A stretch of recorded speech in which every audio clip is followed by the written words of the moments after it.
Hello everyone and welcome to the Royal Hive.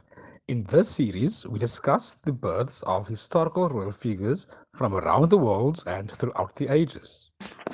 Today, we are celebrating 5 historical royal births.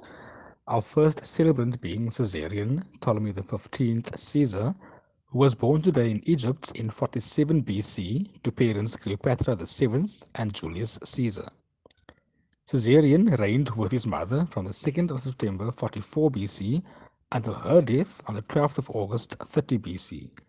He was the sole ruler after his mother's death until his own death was ordered by Octavian, the adopted son of Julius Caesar.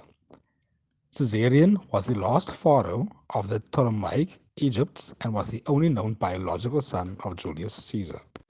Our second celebrant for today is Francis II, Duke of Brittany, who was born today in 1433 to parents Richard of Brittany and Margaret of Orleans. He inherited the duchy from his uncle Arthur III, as the previous dukes died without leaving any male heirs. Francis's daughter Anne was his heir and was Queen of France twice over through her marriages to Charles VII and Louis XII of France. The main theme of Francis's reign was to maintain the independence of Brittany from France. Our third celebrant for today is Margaret of Denmark, who was born in 1456 to parents Christian I and Queen Dorothea of Denmark. She was Queen of Scotland through a marriage to King James III. Margaret was mother to King James IV of Scotland. She died at the age of 30 on the 14th of July 1486. Our fourth celebrant for today is Marie Laszinska, who was born today in 1702 as daughter to the deposed King of Poland, Stanislav Laszinska, and Catherine Opolinska.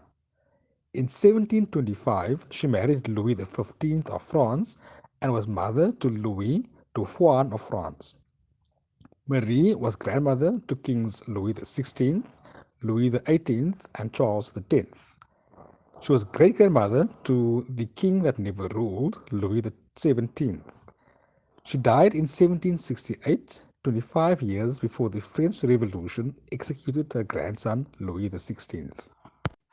Our fifth celebrant for today is Josephine Bonaparte, who was born today in 1763 to plantation owners Joseph de la Pagerie and Rose de Sanois.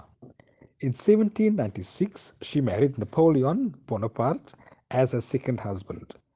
She became Empress of France on his elevation on the 18th of May 1804. The couple had no children together, although Josephine had a son and a daughter from her first marriage. In 1810, her marriage to Napoleon was annulled in order for him to remarry and produce an heir. Napoleon married Marie-Louise of Austria, who bore him a son, Napoleon II.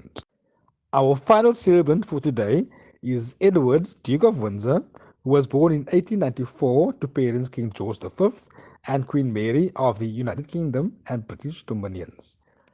As Prince of Wales, Edward courted many controversies, least of all in his love life. In January 1934, Edward met his future wife, twice divorced Wallis Simpson. He became King of England on the 20th of January 1936, and his intention to marry Mrs. Simpson caused a constitutional crisis. Edward abdicated on the 11th of December 1936, fulfilling his father's prophecy that he would ruin himself within a year of ascending the throne. Upon his abdication, Edward assumed the title of Duke of Windsor, married Mrs. Simpson, and lived in exile in France for most of his life. He died on the 28th of May 1972, being buried at Frogmore. Thank you everyone for celebrating the births with him today. If you like this video and would like to see more, please like and subscribe.